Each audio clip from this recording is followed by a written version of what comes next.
microphones on, your microphone should be on, and turning down the background noise. Because after 43 episodes, I think I half learned my lesson. I still need Steven there every episode to remind us to turn down the background music, but one of these days, I'll remember consistently enough. Sounds good. Thank you, Steven. Every time, it's great. Darren's joining us. Awesome. So it's a regular group. Of course, it's your friends that are supporting us, as always. However, I didn't last time we challenged them to beat Steve. So Darren, you didn't beat Steve. Gotta pick up your game by like 5 milliseconds. All right. Happy Tuesday. Happy Tuesday. It's been a week. I don't know if we have any announcements or anything we need to get into before talking about things. No. How did Demo Sunday go? Well, it wasn't demo specifically, but just a regular event Sunday. It went well. Yeah, it was good. Yeah. I'm trying to think who won. That was Adam won. Nice. That was the tournament at your store, right? Yeah. And then you ended up doing a beginner's night, Sunday night beginner's night. Oh, that's what you're talking about. Yeah. The Sunday night was good. There was 5 people showed up. Not the Steve in the chat, but the other Steve was a little quiet. I called him out on it. He was just like, I'm taking it in, I'm learning. Yeah. No, that's good. It's slowly growing there, right? And that's what we want to see. We want to see the step growth in the entire community. So I'm happy that it's even running. Like, it's a huge step because for the longest time, it was always just running around from store to store to do these open houses. Now we got a community that's actually helping us grow the community. So that's really awesome. And then some cool stuff happened on the weekend for Future League, where we had, I think Heads or Tails hosted a Future League oriented tournament. That was really cool. Are you going to start hosting those at your store at all? I don't know about that. My players don't mind going on a tabletop, so. That's fair. Yeah, I can't do tabletop anymore. I have no idea what's happening with my system, but we'll figure that out later. All right, cool. So today, let's just jump into things. After all that vamping and making sure audio works and that the stream won't die on us. All right, so we're talking about Tribal, and specifically, we're talking about dual affiliated cards. What are dual affiliated, poly affiliated cards? What they triple affiliated? Because that can be a thing. What do they mean for Genesis? Why? What are our feelings towards them? And they're not all positive feelings. And why is it so different in Genesis compared to other TCGs? So let's start with the question: what's your favorite tribal card? I think it just has to be Angel. Which one's the strongest. If it has to be Angel. It's the one I probably played the most.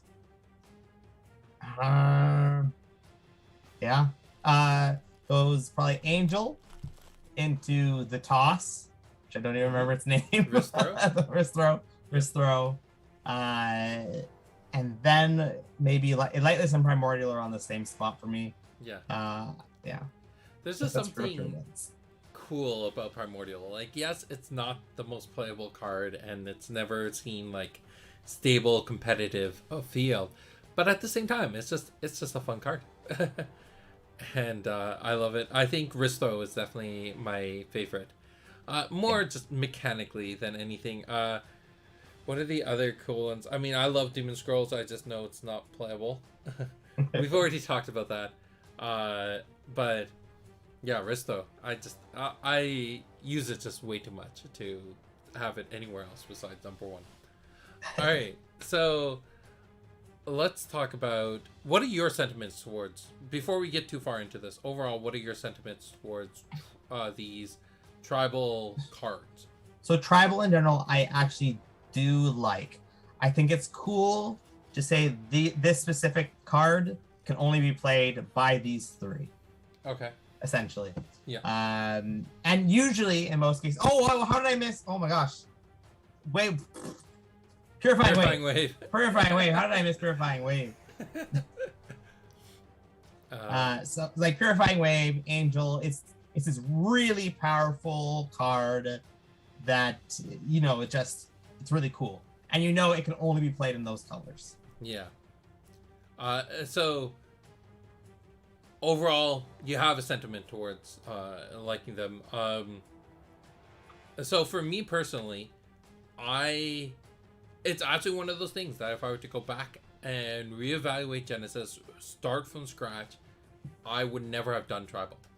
I actually would have changed the rules to say that the card, the champion needs to be a subset of the card instead of the card being a subset of the champion. That meaning if a card is a Bellum Axon, any champion that has a Bellum symbol or an Axon symbol are able to play it, opening the doors even more. And this is when we come in from the two different sides. One side being the player perspective, and I get it. I was there for Shards of Alara. I love that set, and I understand the idea behind how cool it is to have these cards that are locked behind a playstyle that allow you to have more power for lower resources if you can balance things out. But the thing I didn't like about it for Genesis was how it divided up the packs. So my big dislike towards Tribal comes actually from Origins. Not Origins the set, but Origins the game. In Origins, every champion, instead of having their world symbol and their two affiliations, they had the world symbol, their class symbol, and their affiliation. So that means cards were divided into the world, the 3 different classes, and the 5 different affiliations. So there's 9 different ways to divide the cards. That means when you open up a pack, assuming even distribution, and if you got 15 cards per pack, that meant that you got, for certain categories, you only got 1 ofs, and other categories you got 2 ofs. That means you could open up a pack where you only got 3 playable cards out of your 15. And that was the part that I disliked the most, meaning that your average pack, you would spend $5 and only get like less than $1 worth of playable cards. It just meant opening up packs had no value in the game. And that was one of the biggest changes going from Origins to Genesis, was making the champions dual affiliated and getting rid of the class structure as an explicit thing and make it more implicit. And once we made the champions dual affiliated, it meant that now, even if you get no J-Lara cards in your pack, you get 15 cards. One of them is a champion, so you take that out. You got 14 cards divided into the 4 affiliations. 50% of it is playable. You should get 7 cards that are within your champion's colors. And then throwing in J-Lara cards, you're probably going to get anywhere from 6 to 8 playable cards, meaning that you're always winning when you buy a pack. And that was the big thing that I was advocating for. So that was my sentiment. And now once you add Tribal, you start diluting that pool, and it becomes very problematic. So I don't know if I could see myself ever allowing for sets with too many Tribal cards in them. But I mean, it'd be hypocritical for me to say that I would never allow Tribal cards in a game in the future set. Now, what about Alpha, where Tribal would only come very rarely? Oh my goodness! Doesn't that fix your issue? Alpha is the epitome of everything that I don't want Genesis to be. Right? It had Tribal cards, but not only were they Tribal, they were in a functionally unique rarity level that did not show up in every single pack. It was everything I hate about other collectible card games. So I'm happy Alpha had the print run that it did. So yeah,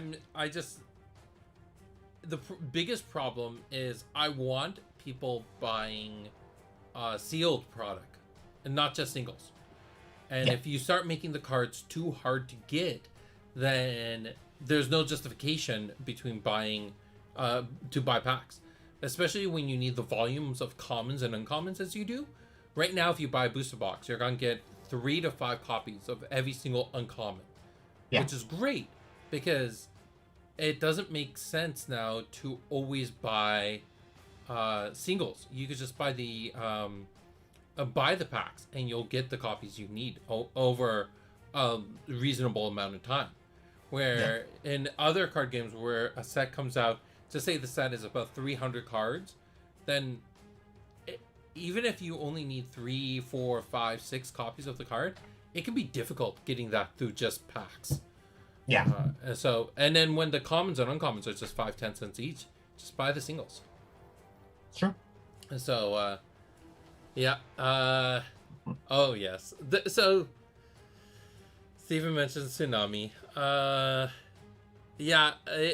That's a whole other different case. Again, ignore alpha and beta. Just at least ignore alpha as a product. JC is mentioning you fix tribal. I'll let you, he's gonna fix tribal. Keep in mind, everything that's designed with Alex and the game design team does go through me before getting its final approval. Keep that in mind. What about tribal theme booster packs?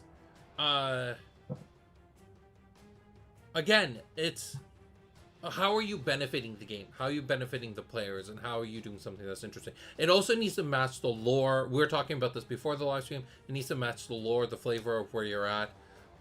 It made sense when we're in the South because everyone is divided by their affiliation. Everyone in Vishud is Thymos Chaos.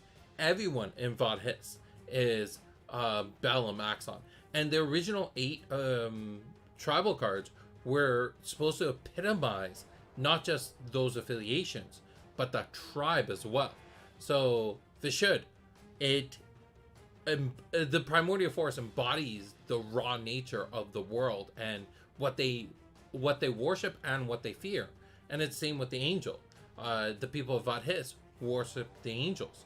For Sahas, everyone's bounded by knowledge. So having a card like Demon Scrolls that gives you, in a way, infinite knowledge, the ability to convert this card into any other card in your timeline, is pretty powerful. Actually, do you know what Demon Scrolls originally did?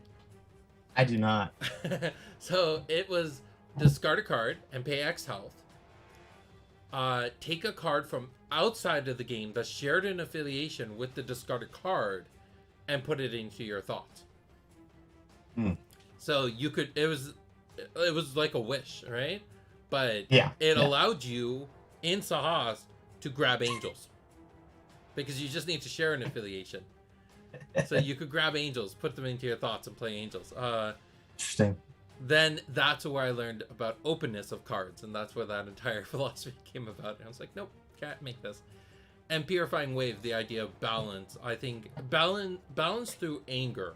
That's the one thing that Ajna, a lot of the Ajna champions won't admit, is that a lot of what fuels them is fear and anger. And what they're trying to find is peace. Fong finds that through the war. Long finds that through pacifism. And Erica finds that through unity, through family, right? So everyone has their own feelings towards how they'll find peace. But it is, a lot of it's driven all around the idea of fear. So Purifying Wave, all these exemplified those tribes, but more tribal cards, I don't see it. There's a couple things I wanted to ask before we got too far away. Okay. Well, 2 things. When the one person brought up a tribal pack, I don't know if they're referring to the tribal cards being in the pack, or let's just say it's a Thymos pack. That's all.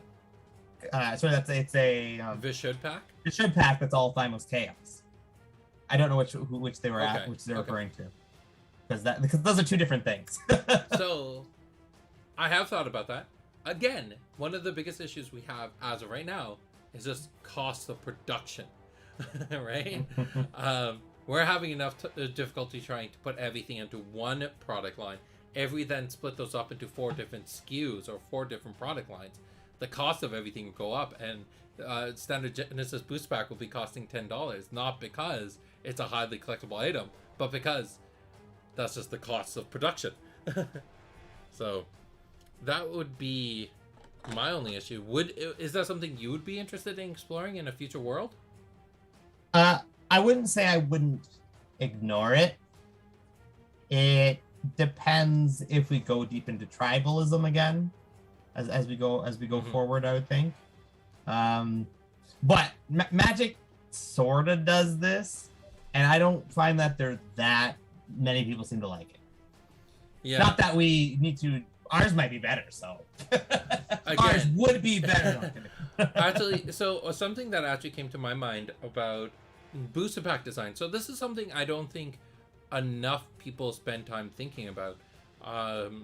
But I originally wanted the idea of a booster pack to be a story itself, as though you're venturing through this dungeon or something and you're seeing either these rewards or these creatures along the way till you get to your boss or your epic spell or something like that.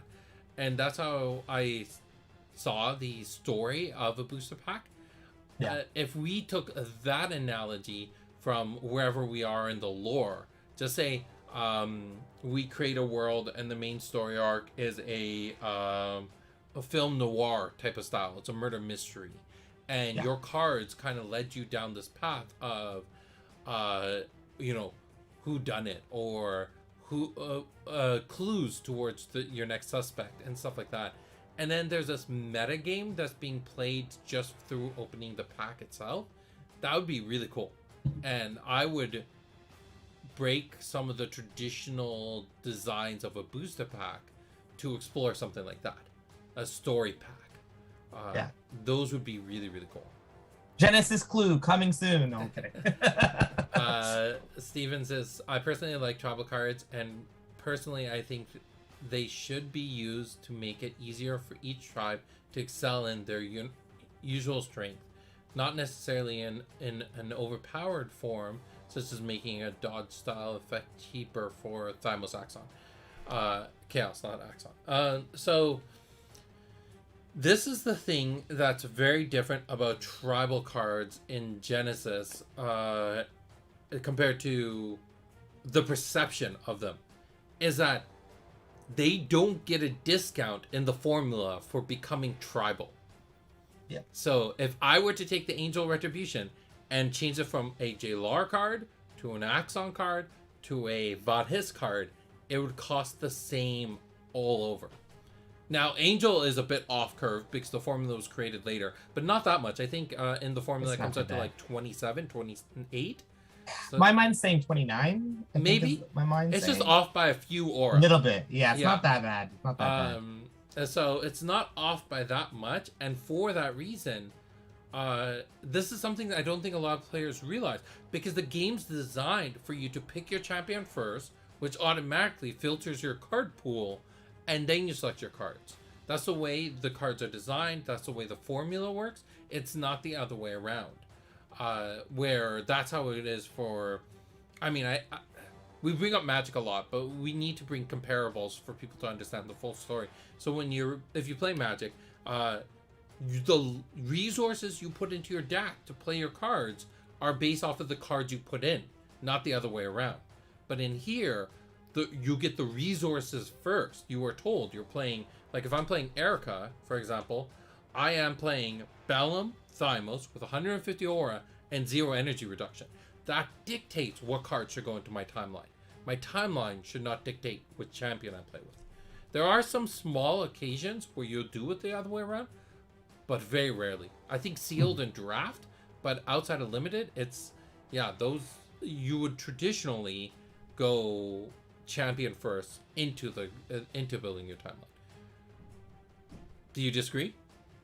No, I don't disagree. I agree that sometimes you do it the other way, because if you're building an Angel deck, then you're doing it that way. But generally, you pick your champion first and then build from there. Yes, there aren't that many cards out there that are so deck defining that you would actually go the other way around. Angel is definitely one of them, but a lot of times you're going down, and it's easier to design that way. At least in my experience, it's been easier to design my timeline that way, because not every timeline works for every champion. All right, going into the chat here. I lost my mouse for a second. him? All right, I gotta ask. Hymn. Is that just pronounced him? That's the way we've been pronouncing it. Okay, so the question. This is a deep one. Do you wish you never made the affiliation system, or do you find it necessary? I'm working on a guild system for my TCG. So, all right, Alex. If someone asked you that question, what's your answer? I know you didn't design the affiliation system, but I did not design the affiliation system. system. A lot of TCGs, so. However, I'm gonna put something out there. I'm afraid for the 5th affiliation. I don't know what to talk about it. It's just the fact that as we talked about diluting the pool, a 5th affiliation in the pack. It's diluting the pool, and I worry about that. I'm like, was this the right move? I don't know. Yeah, I 100% agree. Because now we go from if you have all 5 affiliations, the nice part is the numbers become a little bit better. But just say 15 cards. Now again, the champion gets discarded, but for ease of math, let's assume it's not and it's a playable card. Then in 15 cards, you get 3 playable cards per affiliation, which gives you 6 cards out of 15, which means that your dollar spent, you're not getting enough cards. And now it becomes also confusing because Phage has to play catch up, meaning that the packs need to be a little bit heavier skewed towards Phage, and that now also hurts the numbers. Now we can put in JLR cards to rebalance some of that out. That's true. Again, this is why I'm really grateful, and this is a bit of a spoiler, but I'm really grateful that Origins doesn't have tribal cards, because then the whole entire skew on making dollars to value in a booster pack is going to be off a lot more. Now, the other thing we can look at is that's why the numbers meant a lot when we were designing Origins. And you and I actually went through formulas and actually did the math, like the probabilities of everything, and saw how the packs would turn out. And they're not as good as when it was just 4 affiliations, but it's not terrible. Yeah. Now, if I were, again, I probably wouldn't put in Phage and just made it 4 affiliations throughout all JLara. Now you tell me. But Phage is on there since day one, so we can't just get rid of it. All of a sudden, we should have just had that there forever. Every set, you'd be like, "Is this the set? Phage is coming."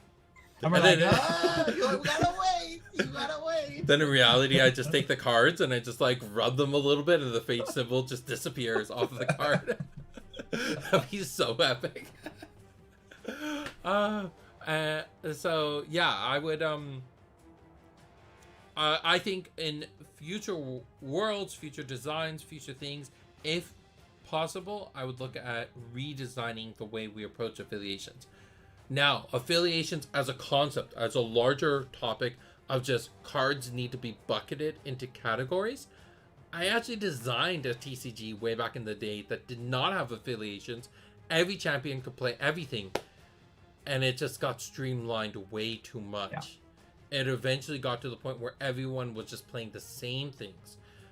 This is the issue I have with Pokemon, not the TCG Pokemon, but Pokemon Go, is that if you're fighting against a certain boss and you have access to everything, then you're just going to pick the best things, and the person who has the best of the best is always just going to be the winner.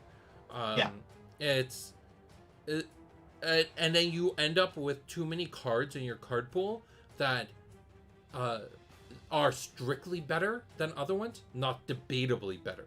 So these are two different philosophies that I had I thought a lot about when originally designing Genesis. And one of my goals was originally to make sure that if cards were to be strictly better than another card, it's because I want the older card to be obsolete.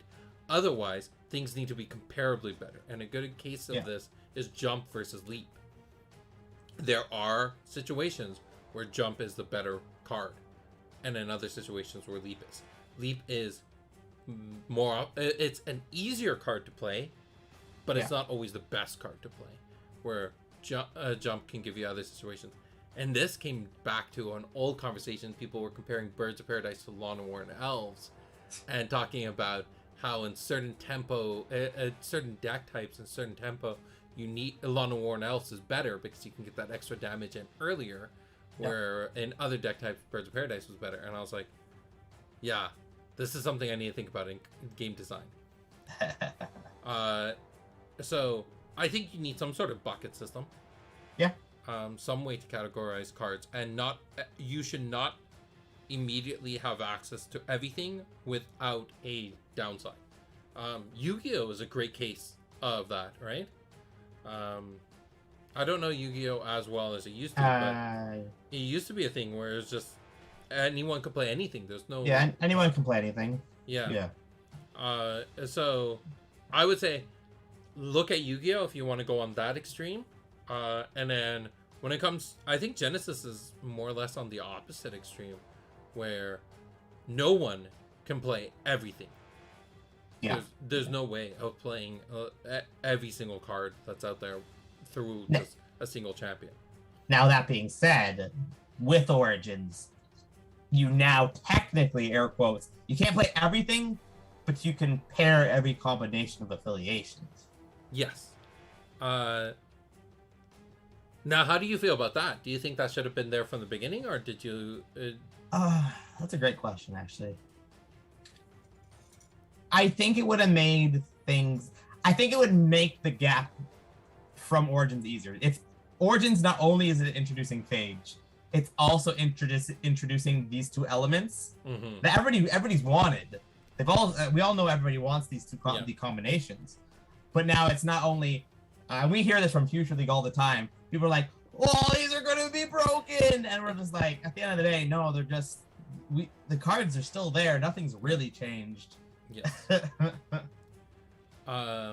So actually, let's get back to the chat there, because I don't want that to fall too far behind. Aaron Pedler, what's up, Used and fellow champions? Hey, Aaron, thanks for joining. Yeah, it's just good. We're getting more and more people who, like, you know, we've never chatted with. ZW42, hello. Cobra Jet 82. So when will my beta booster box allow me to buy Lambo? That's a good question. Find a Lambo that's on sale, or maybe you could buy a toy version. Oh, I got cut out. But I don't know. Like, again, Genesis was never designed to be an intensely collectible game. Like, I didn't. The only reason I want the older product to go up in value is because the game is awesome, and people want those pieces. But that's a whole other thing. Okay. You may have to allow the token slot to be a foil epic chance instead of the uncommon or common slot. So, Steve brings that up. That's a good point. We did that in Raise, where not to that degree, but in Raise, the token slot could have been a legit, like, Baihu or Skeleton Warrior. That caused problems in drafting. So our issue there was that there wasn't a match for each affiliation. If there was 4 summons, one for each of the affiliations, then it would have been fine. That's my answer to that one. I think it's difficult. However you kind of cut it, there's a lot of different options and solutions. I think at the end of the day, I'm not done exploring. I'm not done looking for something new. I still want to try to go back to the alpha style of, like, 18 card packs. Yeah. That's something that I wouldn't be opposed to. And you get your dual affiliation slot. There's just one slot in the pack. It's the dual affiliation card. That'd be interesting. Phage is the promo affiliation. That would make it so hard to play with. Because everyone knows how accessible the promos are in Genesis, right? Andrew says, affiliation give the ability to associate playstyles with a thematic symbol and feel that it helps direct players and game design and how affiliations can interact with one another. I agree. 100% true. I think at the end of the day, we have to give credit where credit's due. Magic did an amazing job with the color wheel. They didn't perfect it, But at the same time, that initial concept of bucketing the cards across the 5 different colors, defining the colors of more than just this is a wishy-washy identity of what the color is, but actually clearly identifying it. They did something really, really powerful there. And then associating it to psychology of being these are personality types. That was really cool. And I definitely was inspired by that. I wouldn't deny that. Now, I think there's a lot more room to grow and expand. So I know Alex and I have talked about that in the future, about how different ideas and different opportunities. But we still have to get through J. Lara first. Shifty eyes. So I've thought about, I mentioned the idea of, instead of it being an and for tribal cards, making it an or. How do you feel about that? Well, ironically, I'm not going to push too much on this topic, but me and the other designers were talking about that just on Friday at our designer meeting. Yeah. I can give a little spoilers because it's not an actual card. Yeah. It was just let's just say it's a Jalara card. Let's just say it does 1 damage, and it had 2 triggers, and it said if you are Thymos, also do this. If you are Chaos, also do this. And now it's playable. Yeah. If you're just Thymos, it's playable if you're just Chaos. If you're Thymo Chaos, you get both. Yeah. That's interesting. Now, so my concern there would be how are you going to price this, and then how are you going to create identity behind it, right? Yep. Because you and I already know from designing Origins is that creating cards out of just JLAR cards, creating the flavor behind them is very tricky. Yeah. It is one of the hardest affiliations to create flavor for. So the thing I would like to see is a way to redesign the way the cards identify what affiliation it's on, to say that there's an or option here. And I don't know how to approach that. That was that's always been kind of the thing that's in the back of my mind, is having a way to identify that on the card so that you could have a single card that is just say a Thymos Chaos focus card, because that has a lot of flavor behind it, but you could be Thymos or Chaos type of thing. Yeah. I'm rambling. All right. Well, we still have people's attention because I'm definitely rambling a little bit. The meta would be insanity with every affiliation combo possible. Yeah, like if we try to make tribal cards once after Origins comes out, this is part of the issue about putting tribal into Origins, because now Origins will have every different affiliation pairing available. So that means, for fairness sake, you have to create cards under every affiliation pairing. Then you also have to create cards in every affiliation pairing for every class, potentially, because that was the issue that Ajna had, where it didn't get a summon in its tribal section, and that a lot of players complained about that. It still deserves a tribal summon. If there's one tribal card that needs to show up, it's fresh. Point proven. So now, how many different cards do you need to create to meet the base criteria? And then how do you still incorporate it in such a way that the players get a fair booster pack, right? That their dollars are so valuable. And this becomes a huge design issue. I think it would have been easier in a game that did cap the amount of copies you have in a deck, because then you only need to buy enough product to fulfill a playset of every single card. Yeah.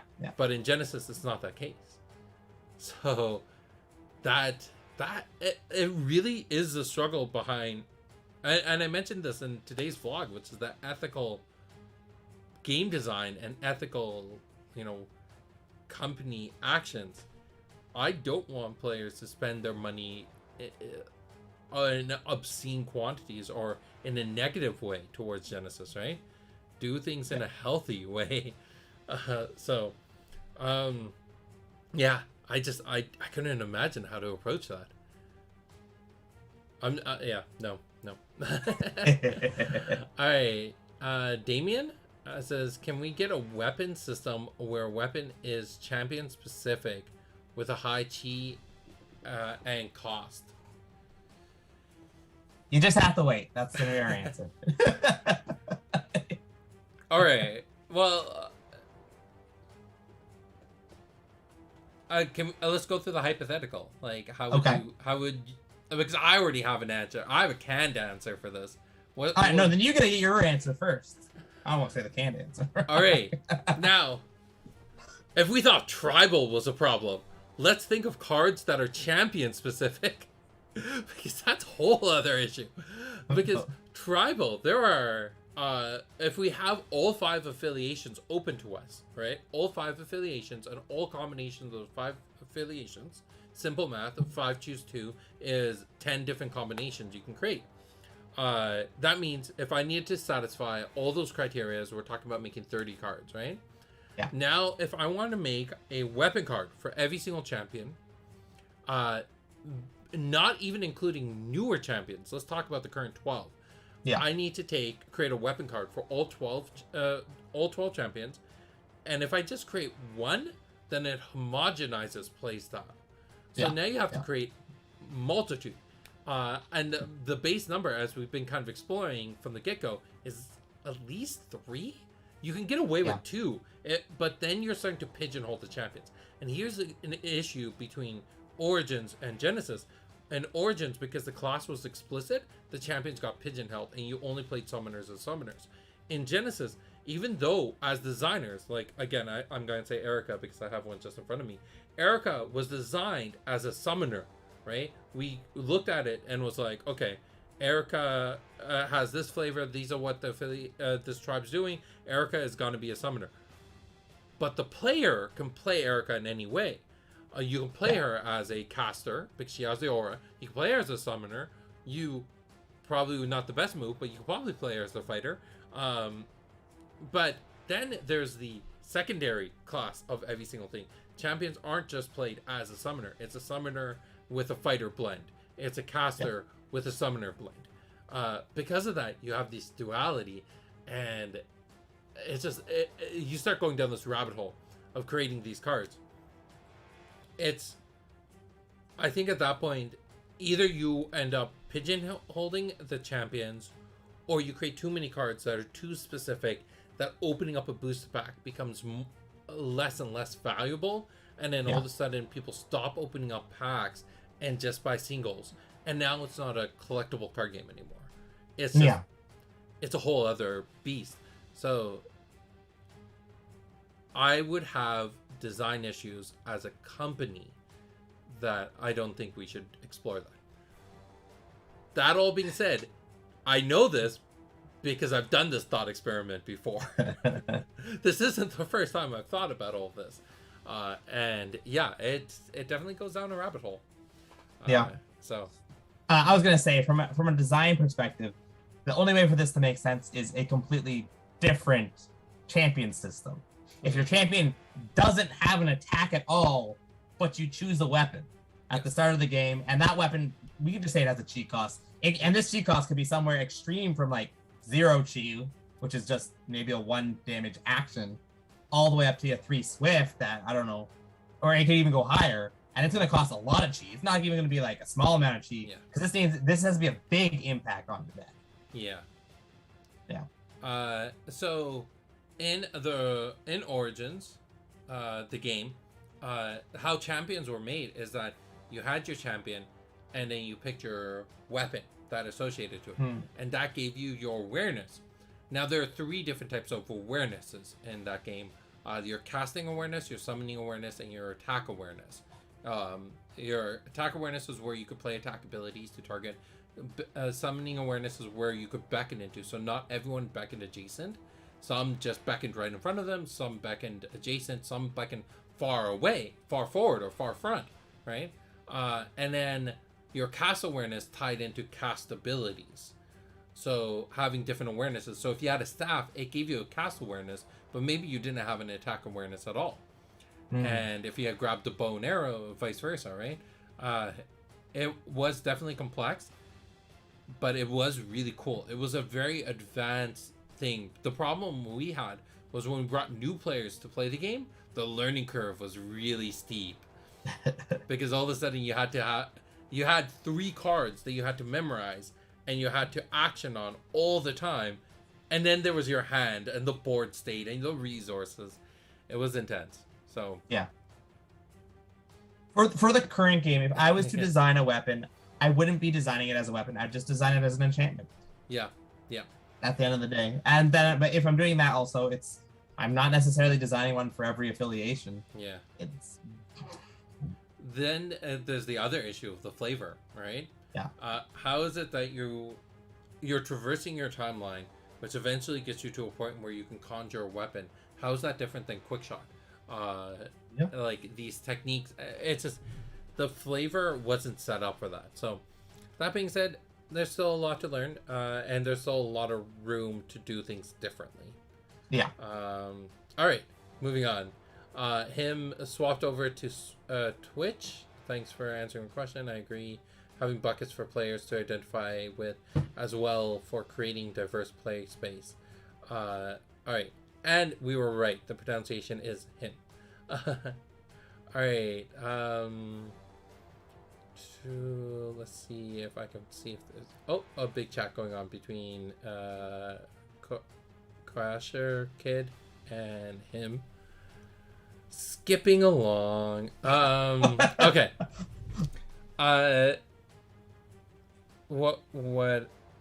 So what are other types of cards? So tribal we borrow from Magic. Is there other concepts that you would like to see explored in the game? Like, what are some of the crazy ideas of other ways of approaching a card?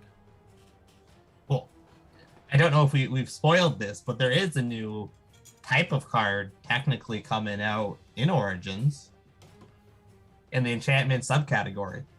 Traps? Enchantments. I said enchantments. enchantments. Oh, okay, yeah. Curses. Curses. Yes. We have not had an enchantment that you can put on an opponent yet. Yeah.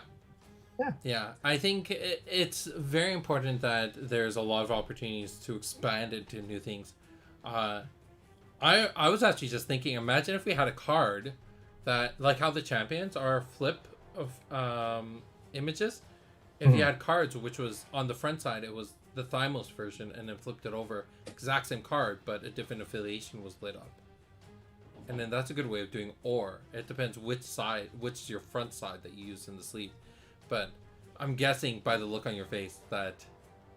No, so my thoughts was, how do you... So if it's a Thymos Axon, let's just say, and I'm playing Thymos Chaos Champion, can I run this in my timeline? Just the Thymos side? Yeah. Oh, okay, I see what you're saying. That's how you can trigger the or system into it. Where the front side could be... Just say something like... I don't know... What's a standard Thymos card? Rampage Toss. Rampage Toss, right? So you have Rampage Toss on one... so it would be called Rampage Toss on both sides. Everything about the card is identical on both sides, except for a different affiliation is lit up.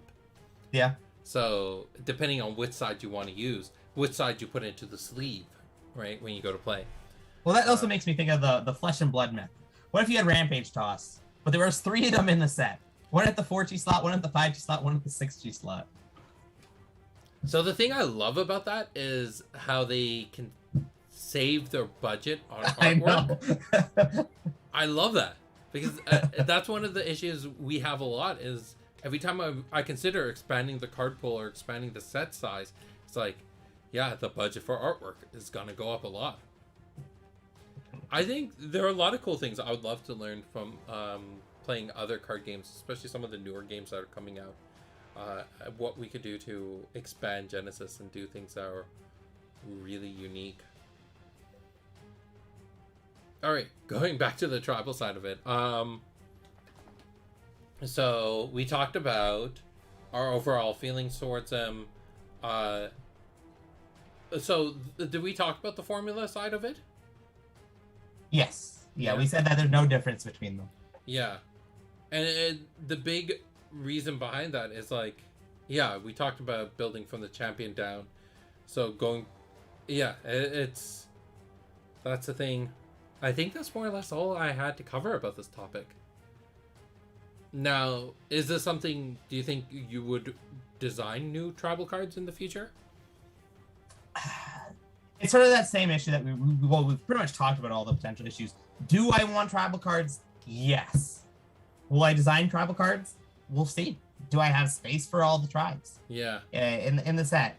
Now, is there other ways to go about it? Like, if down the line we were making starter decks for each pairing of affiliation, that way it's guaranteed to get your tribal cards. It doesn't ruin booster packs. There's other ways to do stuff, but yeah, there's different ways to look at it, right? Yeah. I don't know. I think the ideas of what the traditional TCG is does need to get challenged and redefined, because I mean, when Magic first launched, it was the idea that you just have booster packs, right? And I think they did they have starter decks in alpha and beta, or revised unlimited? I don't remember. I don't think so, but there was this idea of you had the booster packs, you bought the booster packs, you got the cards you needed, and you started building decks. Then eventually they came out with the idea of starter decks, where it was, here is a compilation of cards that make learning the game easy and gives you a place to just start. But now I think the entire system has to be redefined, because this industry has been around for a long time. We don't need to assume the basics on a lot of fronts, because it's the same way, like if you're buying a cell phone,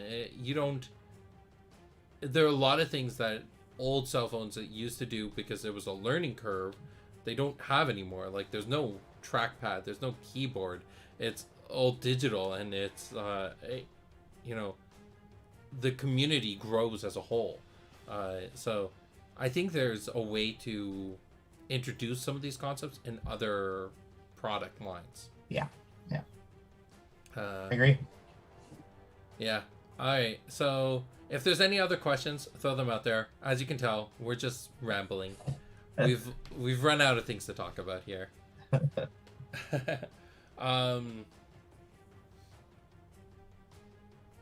What I don't think you said. What's your favorite tribal card? So Wrist Throw is on my list. Yeah. I think so. Wrist Throw is my favorite tribal because of function. Yeah. I think I would love that card if it was a Bellum card. It's a Thymos card, and it's a tribal card. Wherever it resides, I love the card through and through. I think the coolest tribal card is Primordial. It's what about Mirage Oasis? I think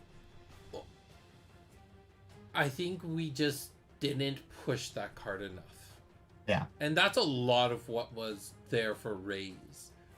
The cards just weren't pushed enough to make them at their true baseline performance. Yeah. But Primordial Force, it's the biggest creature in the game. Like you see it, you're like, wow. Especially when you're just new to the game, you're like, this is the thing I want to play with. This is the thing I want to bash my opponent with. But it never worked. It has no built-in evasion. It has built-in weakness. Long hits That's it for true. 3. It's so weird. I had a conversation with somebody about the elementals again this week. They're The like original elementals? the original elementals, and they're like, oh, why don't you play? I don't remember along the lines, but it was along the lines of, why don't we play the elementals? And I'm like, why would you play the elementals? Was my question back. Yeah. And then they're like, well, it's on the theme.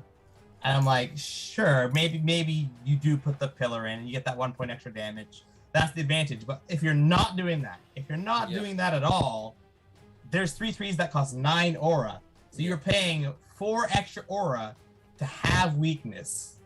Yeah. So actually, before Welcome to JLR came out, I played Air Elemental in my long summoner deck, because at that time, 13 aura and 4 energy for 3 attack, 5 health was a good summon. That's fair. I can understand because at that time also there were very, very few things that did earth damage, right? You had Earth Elemental and Landslide. That was it. So Air Elemental had very few weaknesses either. And curing it made it survive those weaknesses too. Yeah. Because then it's just fair. getting hit for 4. So at that time, it was such a good summon. It was the only one of the elementals that was actually playable. But even in beta, the elementals were not playable. I would argue that even in alpha, the elementals were not playable. But there was a time in alpha where the only summons that existed were the elementals, Archon of Light, and Giant Scorpion. Those are the only summons that existed, so people needed their elementals. Yeah, so that's more of a card pool issue. When your card pool is so small, hey, those summons, they were great. It's like when the only thing in your fridge is like hot dogs, then hot dogs are the best thing in the world. Really enjoyed the discussion. Makes me excited for the game. Thank you, Devin. I'm excited that there are more people joining the conversation and joining us for the stream today. I just wish we had more to talk about. Well, Devin, I'm calling you out. What do you want us to talk about next week? Please, specifically you, Devin. I will open that up to everyone, but yes, Devin. I will ignore every... I'm all with you. So this is from him. I'm all with you on that design philosophy. I'm all about playing and building underrepresented decks. So this is JC. Wish I could have played the Mega Man TCG Keyforge. So yeah, the one thing I think not enough people are looking at in Genesis is the casual format. But I understand the game's built for the 1v1, and we are talking more and more about the championship and trying to get people ready for that. But at the same time, all of my early days of playing Genesis were 2v2. Like, it's just a lot of fun. Yeah. I did remember one topic I wanted to say, because we talked about how Rays felt underpowerful. If anybody in the chat is a future leaguer, or even just your experience with the current cards, do not hesitate to tell us that our cards are crap. That is my suggestion. I like to say that, Rays has some issues. I sent a document to Sid talking about those issues before Rays came out. And luckily, we made Rays a bit better before than it is now. Yeah. I think so. A lot of the issues with Rays was that we were trying to get the set out early. Yeah. It did launch in September, but it was originally supposed to launch in like May or June, just before summer, and that led to a lot of complications where we decided to play it safe. And it's one of those things, and I've said it a million times, but it's because we didn't have as strong of a Future League team. They were still growing, they were still learning, the community was still very small. It's one of those things of like, I'd rather make a card that underperforms than make a card that's broken and we need to ban it. So all things considered, I do like the way Rays came out. I wish Odara had put a little bit more attention in Odara, but Rays did come with a lot of pretty decent cards. And on top of that, it was also the first set where the design team got to take on more of the design process. So there were a lot of wins out of that set. It wasn't, a glowing star, but it wasn't utter crap. No, I do agree. And one thing I'll say, I love the guys. At the time, the design team, I wouldn't say they played competitively. Yes. And I think that was also a bit of a flaw. They were missing that the extra voice being like, who is this for? What is the purpose of this card? Yeah. Was missing there. Yeah. And it's hard when you're getting into kind of the fun of it to remember all those different levels of design. So no, it's a learning experience, right? Yeah. I think J2 kind of fixes that. And then on top of that, for Origins, we did a lot of Future League focused tournaments. And I think those need to come back and at a level. We talked about doing them at your store. Fine, you don't want to do them in person. Do them on tabletop. Host actual tournaments. I think it would be a good way to incentivize people to think of the newer cards in a competitive way. Yeah, I know I don't think I don't know if I mentioned or not. The Newbie Knights wanted to do a newbie tournament. Nice. Yeah, I forgot. Forgot about mentioning that. So him says, wanted to also mention that having no playset limits for cards in the game is one of the most unique parts about Genesis. For a TCG, it's unique. I mean, this is status quo for miniature games. And I played miniature games between playing TCGs. This is where the idea came from. There were a couple different philosophies that I had walking into Design Genesis. One of them was, one of the original ideas was, if I can do it once, why can't I do it again? So if you think of a normal fantasy fight, even a real world fight, if I'm there, you and I are just duking it out, and I throw a punch at you, why can't I just punch you again? Why do I have to wait to draw the card to allow me to punch you again? We went back and forth about this issue a lot. It was way too hard to design a game that made it that you had a catalog of everything you ever did. But that would be a cool living card game I would build, not a TCG. But the idea of, if I'm very proficient at something, I do it consistently every single match, that ties into the unlimited copies of a card.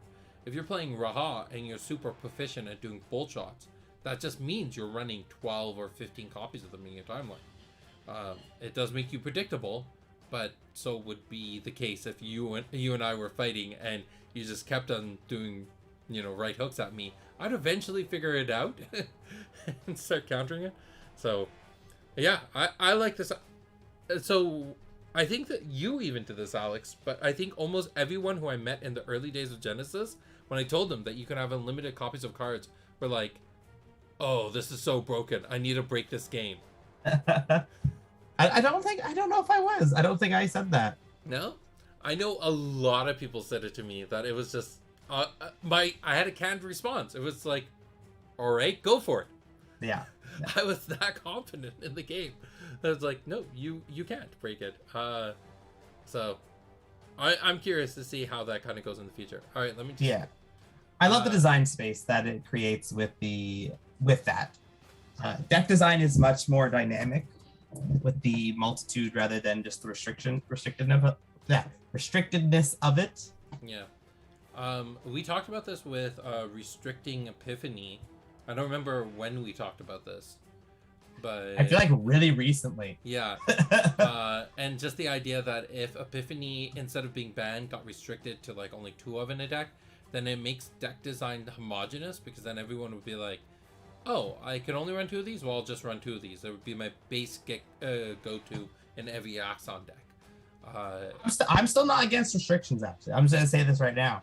But it's what you do with it. And that would be the funny thing about it. Our restrictedness, we could be like, you can only play 6. And people would be like, what? Yeah, you can only play 6. And people would be like, that's a lot of cards. Yeah, it's restricted though. Yeah. It'd definitely be interesting to see how to approach that. But again, I need more proof before banning any card. Yeah, and I'm with you on that one, because like I've said my 3 worries. Like, they're worries, but they've not proven it. Yeah. There's no evidence. I'm big on that. Like, you need the evidence. You need to test the cards, and they just have failed again and again. Yeah. And always somebody comes and like, I've broken the game, and I'm like, okay, and then they're like, it didn't do it. It didn't do it this time. Okay, let's restart. Okay, it didn't work this time. And I'm like, all right. Yeah. Yeah, at some point, have I ever gone through the math with you about why Hydroblast is broken and banned? I don't think you have. All right, I did this math with my wife just the other night. So at the time, looking at just alpha and beta, and moving forward, this is still true, but this was explicitly for alpha and beta, or alpha at the time, because it didn't make its way into beta. So in Alpha, you have Hydroblast, you have Rampage Toss, and you have Shoulder Throw. And those are the 3 cards you need to compare. All these cards essentially do the exact same thing. 2 damage and soft counters the thing that's targeting you. So when you compare these 3 cards together, first, Hydroblast is only 4-chi. The other 2 are 5-chi. So that already puts some speculation. But assuming you run a deck of 50 copies of all of these, because all these cards can do that. Rampage Toss, in the average game, you're playing, you played about 7 rounds. So that means between your opening hand of 5 and the 7 cards you draw, you drew 12 cards. You can only play, you can't even play all 12 Rampage Tosses that you draw, because that would mill you out. Yeah. But with Hydroblast, you can play majority of them. You still can't play all of them, but you get to play about 8 or 9 of them, which gets you pretty. No, you get to play. What's the cost of Hydroblast for 3 energy? 3 energy. So if you play 10 of them, that's 30 cards. 30. Yeah. So you're still just shy by a little bit. But if you do it a few rounds earlier, you can still play 10 of them before milling yourself out, which allowed you to do 20 damage, which allowed you to kill someone with just Hydroblast, where you couldn't do that with Rampage Toss.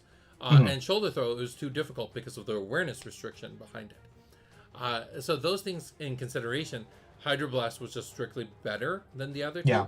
But then you put in the fact that it was a balancer. It was a 4-chi card, allowing you to have open chi slots. And then the card just became exponentially more powerful than Rampage Toss. So it broke the game in the regards that a bunch of other cards became invalidated. Yeah. I talked about this with somebody else, and I said, they went, I wonder if they're going to unban Hydroblast. And I said, I have no plans to unban Hydroblast because I don't want to reprint it. That was literally it. Yeah. If I unban it, I have to reprint it. There's literally no reason to ever bring it back. And on top of that, it also wasn't an attack ability. It was a cast. Yes. Yeah, it was a cast. So it was a cast that cost energy, so you could even use it against angels, where Rampage Toss and Shoulder Throw couldn't. So it just invalidated so many design decisions. Anyways, that's an interesting way to end this talk about tribal stuff. All right, I think that's all for tonight. Yeah. We wrap it up here. Reminder, I think we have another live stream. Yeah, we have another live stream in about an hour with Kitchen Table TCG. I think it will be up on their YouTube channel. And we're just going through teaching how to play, some demos and all that kind of fun stuff. So that's happening tonight, along with I think that's it for now. Hopefully tomorrow. That's it for hopefully that's it for tonight. So tired. I'm sorry, that's not enough for you. So tired. All right, thank you everyone for joining us and enduring through our rambles and our uncoordinatedness. If you have topics you want us to talk about that you think we could waste an hour of time talking about it, let us know. Stephen, thank you so much for what is it called? Humoring us there. But yeah, we'll talk to you everyone next week, and join us for the live stream in an hour on Kitchen Table TCG's YouTube channel. Bye. Bye.